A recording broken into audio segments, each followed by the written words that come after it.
सुबह का समय था। पीले रंग की साड़ी पहने बिल्कुल गांव की साधारण औरतों जैसी दिखने वाली एक महिला धीरे धीरे कदम बढ़ाती हुई बाजार की तरफ जा रही थी। किसी को अंदाजा भी नहीं था कि ये कोई और नहीं बल्कि जिले की एसपी मैडम कविता चौहान है। कविता चौहान ने जानबूझकर ऐसा रूप लिया था ताकि कोई उन्हें पहचान न सके। वो अपनी पुरानी यादों में खोई हुई थीं और सोचा कि आज पुराने दिनों की तरह सड़क किनारे वाले ठेले से मोमोज खाए जाएं। थोड़ा आगे बढ़ते ही उनकी नजर सड़क के किनारे एक छोटे से ठेले पर पड़ी। वहां एक करीब 50 साल का दुबला पतला बुजुर्ग अंकल मोमोज बेच रहा था। कविता धीरे धीरे चलते हुए ठेले के पास पहुंची और बोली, अंकल एक प्लेट मोमोज लगा दीजिए। अंकल मुस्कुराए और जल्दी से गरम गरम मोमोज प्लेट में डालकर उनके हाथ में दे दिए। कविता चौहान जैसे ही मोमोज खाने लगी, उनके चेहरे पर खुशी साफ झलक रही थी। बचपन से ही उन्हें मोमोज का बहुत शौक था, लेकिन ड्यूटी और व्यस्त जिंदगी की वजह से उन्हें ऐसा मौका बहुत कम मिलता था। वो चुपचाप स्वाद का मजा ले रही थीं कि तभी अचानक वहां एक इंस्पेक्टर 3-4 सिपाहियों के साथ आया। वो ठेले के पास रुककर गुस्से में बोला, अरे ओ बुढ़े, जल्दी से पैसे निकाल। अचानक आवाज सुनकर बुजुर्ग अंकल घबरा गए। उनके हाथ कांपने लगे। हकलाते हुए बोले, साहब अभी तो दिन की शुरुआत है, अभी तक तो मैं कुछ कमाया भी नहीं, कोई ग्राहक आया ही नहीं। शाम को आए तो पैसे दे दूंगा, अभी मेरे पास नहीं है। यह सुनकर इंस्पेक्टर भड़क उठा। उसने बिना कुछ सोचे समझे अंकल के गाल पर एक जोरदार थप्पड़ जड़ दिया। यह देखकर कविता चौहान हैरान रह गईं। उन्होंने तुरंत बीच में आकर कहा, रुकिए इंस्पेक्टर साहब, आप इनसे किस बात के पैसे मांग रहे हैं और क्यों? किस हक से आपने इन्हें थप्पड़ मारा? आपको कोई अधिकार नहीं है बेवजह किसी गरीब के साथ ऐसा करने का। इंस्पेक्टर ने घूरते हुए कहा, तुम बीच में मत पड़ो, तुम्हें पता भी है मामला क्या है। ज्यादा बोलोगी तो अभी तुम्हें गिरफ्तार कर लूंगा, चुपचाप खड़ी रहो। कविता ने गुस्से में जवाब दिया, देखिए आप जो कर रहे हैं बिल्कुल गलत है। कहीं भी कानून में नहीं लिखा कि आप गरीबों से वसूली करें। आप इन पर जुल्म कर रहे हैं, इसका अंजाम आपको भुगतना पड़ेगा, सुधर जाइए। यह सुनकर इंस्पेक्टर बुरी तरह भड़क गया। उसने गुस्से में अपना आपा खो दिया और कविता के गाल पर जोरदार तमाचा मार दिया। थप्पड़ इतना जोरदार था कि कविता थोड़ी लड़खड़ा गई, लेकिन खुद को संभाल लिया। उन्होंने गुस्से से कहा, आपने मुझ पर हाथ उठाया, अब मैं आप पर एफआईआर दर्ज करवाऊंगी। इंस्पेक्टर ने हंसते हुए धमकी दी, एफआईआर? तुझे समझ नहीं आया? ज्यादा बोलोगी तो इतना मारूंगा कि घर तक नहीं जा पाओगी। निकल यहां से वरना धक्के मारकर भगा दूंगा। इंस्पेक्टर ने गुस्से में फिर से मोमोज वाले अंकल का कॉलर पकड़ लिया और चीखते हुए बोला, अबे बुढ़े, ज्यादा होशियारी मत कर, जल्दी से पैसे निकाल वरना अभी तेरा ठेला उठा दूंगा। इतना कहकर इंस्पेक्टर ने गुस्से में ठेले पर जोरदार लात मार दी। ठेला उलट गया और सारे मोमोज सड़क पर बिखर गए। बेचारा अंकल डर के मारे रोने लगा। वो घुटनों के बल बैठकर मोमोज समेटने लगा।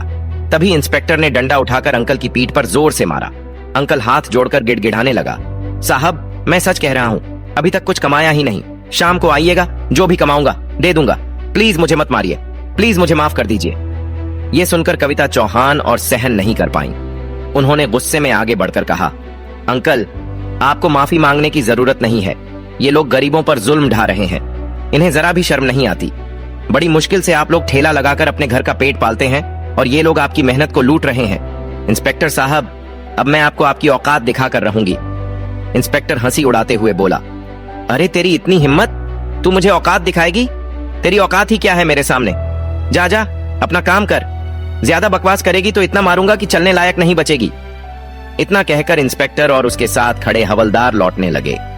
जाते जाते इंस्पेक्टर ने मुड़कर अंकल को धमकी दी, शाम को फिर आऊंगा, अगर पैसे नहीं मिले तो न तू बचेगा और न तेरा ठेला, समझ गया ना? कहकर वो लोग वहां से चले गए। कविता चौहान तुरंत अंकल के पास गईं और प्यार से बोली, अंकल आप ठीक हैं, टेंशन मत लीजिए, घर जाइए, मैं इन पुलिस वालों को सबक सिखाकर रहूंगी। अंकल ने रोते हुए कहा, बेटा तूने मेरे लिए इतना क्यों किया? तेरे ही चक्कर में तुझे मार पड़ी, तू क्या कर लेगी उनका? वो पुलिस वाले हैं, सालों से हम पर जुल्म करते आ रहे हैं, हम कुछ नहीं कर पाए, तू भी कुछ नहीं कर पाएगी, छोड़ दे ये सब। कविता ने गहरी सांस लेते हुए जवाब दिया, नहीं अंकल, अब बहुत हो गया, आप नहीं जानते मैं क्या कर सकती हूँ। मैं इन लोगों को उनके गुनाहों की सजा दिलवाकर ही रहूंगी, आप फिक्र मत कीजिए, बस घर जाइए और आराम कीजिए। ये कहकर कविता चौहान वहां से निकली और सीधा घर पहुंची। घर पहुंचकर सड़क पर हुई सारी बातें उनके दिमाग में घूमने लगीं। उनका खून खौल रहा था। उन्होंने मन ही मन ठान लिया, अब इन्हें छोड़ना नहीं है। सबसे पहले इस इंस्पेक्टर पर रिपोर्ट दर्ज कराऊंगी और इसे सस्पेंड करवा कर रहूंगी। अगली सुबह कविता चौहान ने खुद को बिल्कुल साधारण महिला के रूप में तैयार किया। सफेद रंग की साड़ी पहनी और बिना किसी पहचान के थाने पहुंच गईं। जैसे ही वो अंदर गईं, उनकी नजर एक हवलदार पर पड़ी। वही हवलदार जो कल सड़क पर इंस्पेक्टर के साथ था। कविता ने सीधा उससे पूछा, इंस्पेक्टर रामनाथ कहाँ हैं? हवलदार ने जवाब दिया, मैडम वो किसी काम से शहर गए हुए हैं। एसएचओ साहब भी बाहर गए हैं। इतने में पीछे के दरवाजे से एसएचओ संजीत शर्मा अंदर आया। नजर सफेद साड़ी पहने उस महिला पर पड़ी और वो सीधे कविता चौहान के पास गया। क्या बात है मैडम, यहाँ किस लिए आई हैं? क्या काम है आपका? थाने में मौजूद सिपाही और एसएचओ संजीत शर्मा दोनों को जरा भी अंदाजा नहीं था कि उनके सामने खड़ी ये साधारण दिखने वाली महिला दरअसल जिले की एसपी कविता चौहान है, जो यहाँ अपने ही इंस्पेक्टर के खिलाफ रिपोर्ट दर्ज कराने आई है। कविता चौहान ने अपनी मधुर लेकिन सख्त आवाज में कहा, सर मुझे इंस्पेक्टर रामनाथ के खिलाफ रिपोर्ट दर्ज करवानी है। उसने सड़क पर मोमोज का ठेला लगाए बैठे एक बुजुर्ग अंकल को थप्पड़ मारा, उनका ठेला गिरा दिया और उनका सारा सामान सड़क पर बिखेर दिया। जब मैंने उसे रोका तो उसने मुझ पर भी हाथ उठाया। उसने उस गरीब अंकल के साथ बहुत जुल्म किया। मैं इसीलिए यहाँ आई हूँ ताकि इंस्पेक्टर रामनाथ के खिलाफ एफआईआर दर्ज हो। आप तुरंत रिपोर्ट लिखिए। ये सुनते ही एसएचओ संजीत शर्मा हैरान हो गया। उसने तिरछी नजरों से कविता को देखा और बोला, आपको पता है आप किसके खिलाफ बात कर रही हैं? वो यहाँ का इंस्पेक्टर है। हम उसके खिलाफ रिपोर्ट नहीं लिख सकते। और फिर क्या हो गया अगर उसने एक थप्पड़ मार दिया? छोड़िए ये सब बातें, वैसे भी वो गरीब क्या कर सकते हैं। आप बेकार की टेंशन मत लीजिए और घर जाइए। ये सुनकर कविता चौहान का खून खौल उठा। उन्होंने गुस्से में जवाब दिया, देखिए मुझे कानून मत सिखाइए। इस देश में रहने वाला हर नागरिक बराबर है, गरीब हो या अमीर। अगर कोई अपराध करता है तो उसके खिलाफ एक्शन लेना ही पड़ेगा। हर किसी को न्याय पाने का हक है। और अगर आपने रिपोर्ट दर्ज नहीं की तो मैं आपके खिलाफ भी कार्रवाई कर सकती हूँ, समझे आप? संजीत शर्मा यह सुनकर भड़क गया। उसने गुस्से में आवाज ऊंची करते हुए कहा, तेरी इतनी औकात कि तू हम पर रिपोर्ट दर्ज करेगी? मैं चाहूं तो अभी तुझे अंदर कर दूं। ज्यादा जुबान मत चला और यहां से दफा हो जा। तू जानती नहीं हमारी कितनी पावर है। बेहतर है चुपचाप यहां से निकल जा। कविता चौहान उसकी आंखों में आंखें डालकर बोली, लगता है तुम्हें और तुम्हारे इंस्पेक्टर को औकात दिखानी ही पड़ेगी। लेकिन याद रखना, जब मैं लौटूंगी तब तुम दोनों इस थाने में टिक नहीं पाओगे। मेरे शब्द याद रखना। इतना कहकर वो गुस्से में थाने से निकल गईं। थाने में मौजूद हवलदार और बाकी सिपाही चुपचाप एक दूसरे का चेहरा देखने लगे। सबके मन में एक ही सवाल था, ये औरत आखिर है कौन जो इतनी बेखौफ बातें करके चली गई? कविता चौहान घर लौटी। उनका गुस्सा अब और भी बढ़ चुका था। उन्होंने खुद से कहा, ये थाना सफाई मांगता है। अगर ऐसे लोग यहाँ रहेंगे तो गरीबों का हक मारते रहेंगे और शहर बर्बाद होता रहेगा। अब इन्हें बेनकाब करना ही पड़ेगा। उन्होंने तुरंत फैसला किया और डायरेक्ट डीएम आशीष यादव के ऑफिस पहुंची। अंदर पहुंचते ही उन्होंने पूरी घटना डीएम को सुनाई। सब कुछ सुनकर डीएम का भी खून खौल उठा। उन्होंने सख्त लहजे में कहा, कविता मैडम, जो आपने बताया वह बेहद शर्मनाक है, लेकिन कार्रवाई के लिए हमें सबूत चाहिए। क्या आपके पास कोई सबूत है?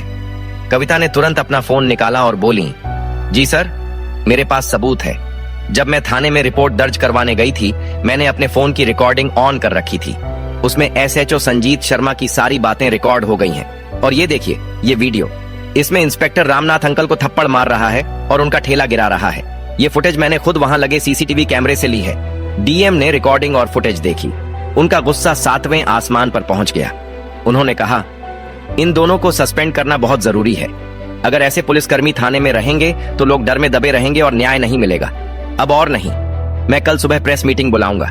उसमें सभी बड़े अफसर, नेता और मीडिया मौजूद रहेंगे और मैं उनके सामने इन दोनों की करतूत उजागर करके इन्हें सस्पेंड करूंगा। मैडम, आप टेंशन मत लीजिए, कल का इंतजार कीजिए और मीटिंग में जरूर आइए। कविता चौहान ने सिर हिलाया और घर लौटी। अगली सुबह जिले के सबसे बड़े ऑफिस में प्रेस मीटिंग रखी गई। हॉल खचाखच भरा था। मीडिया के कैमरे चमक रहे थे। बड़े बड़े नेता, अफसर, एएसपी, एसडीएम, इंस्पेक्टर और आईपीएस अधिकारी सभी मौजूद थे। माहौल तनावपूर्ण था। सबको इंतजार था, आज आखिर क्या खुलासा होने वाला है। मीटिंग हॉल में सन्नाटा छा गया था। कैमरे चालू हो चुके थे। जिले के बड़े अफसर, नेता, मीडिया और तमाम पुलिस अधिकारी सामने बैठे थे। तभी डीएम आशीष यादव माइक उठाते हैं और गहरी आवाज में कहते हैं, आज मैं आप सभी को एक बेहद गंभीर मामला बताने आया हूं। हमारे जिले के थाने में इंस्पेक्टर रामनाथ और एसएचओ संजीत शर्मा ने ऐसा काम किया है जो पुलिस की वर्दी पर दाग है। जिस वर्दी का काम जनता की रक्षा करना है, उसी वर्दी में रहकर इन लोगों ने गरीबों पर जुल्म ढाया और कानून का मजाक बनाया। इतना कहते ही पूरे हॉल में खुसफुसाहट शुरू हो गई। सभी लोग हैरान होकर एक दूसरे को देखने लगे। तभी डीएम ने माइक एसपी कविता चौहान की तरफ बढ़ाया। कविता चौहान अपने आत्मविश्वास से भरे अंदाज में माइक संभालती है और कहती हैं, आप सभी जानते हैं कि पुलिस का काम है जनता की सेवा, लेकिन जब यही पुलिस जनता पर जुल्म करे तब हमें आवाज उठानी पड़ती है। कुछ दिन पहले मैंने अपने ही जिले के इंस्पेक्टर रामनाथ और एसएचओ संजीत शर्मा को रंगे हाथों गरीबों से वसूली करते, मारपीट करते और कानून का दुरुपयोग करते देखा। मैंने खुद इस पर सबूत इकट्ठा किए हैं। आप सब अब वो देखिए। इतना कहते ही हॉल की बड़ी स्क्रीन पर वीडियो चलाया जाता है। वीडियो में साफ दिख रहा था, इंस्पेक्टर रामनाथ सड़क किनारे एक बुजुर्ग मोमोज वाले को थप्पड़ मार रहा है, ठेला गिरा रहा है और उसे धमका रहा है। फिर थाने में एसएचओ संजीत शर्मा उस महिला से बदतमीजी करते हुए रिपोर्ट दर्ज करने से मना कर रहा है। जैसे ही वीडियो खत्म हुआ, पूरे हॉल में शोर मच गया। मीडिया वाले कैमरे की फ्लैशिंग बढ़ा देते हैं। कई नेता गुस्से में खड़े होकर कहते हैं, ऐसे अफसरों को नौकरी में रहने का कोई हक नहीं, तुरंत कार्रवाई होनी चाहिए। इसके बाद कविता चौहान ने अपनी रिकॉर्डिंग सबको सुनाई। उसमें एसएचओ संजीत शर्मा की बेहुदा बातें और रिपोर्ट दर्ज न करने की साफ आवाज गूंज रही थी। अब माहौल और गर्म हो चुका था। सभी लोग गुस्से में थे। तभी डीएम आशीष यादव फिर माइक उठाते हैं और सख्त आवाज में कहते हैं, आज से इंस्पेक्टर रामनाथ और एसएचओ संजीत शर्मा को तत्काल प्रभाव से निलंबित किया जाता है। इनके खिलाफ विभागीय कार्रवाई शुरू की जाएगी। ऐसे लोगों का इस विभाग में कोई स्थान नहीं है। कानून से ऊपर कोई नहीं है, चाहे वो पुलिस ही क्यों ना हो। हॉल तालियों से गूंज उठा। मीडिया के कैमरे लगातार फ्लैश करने लगे।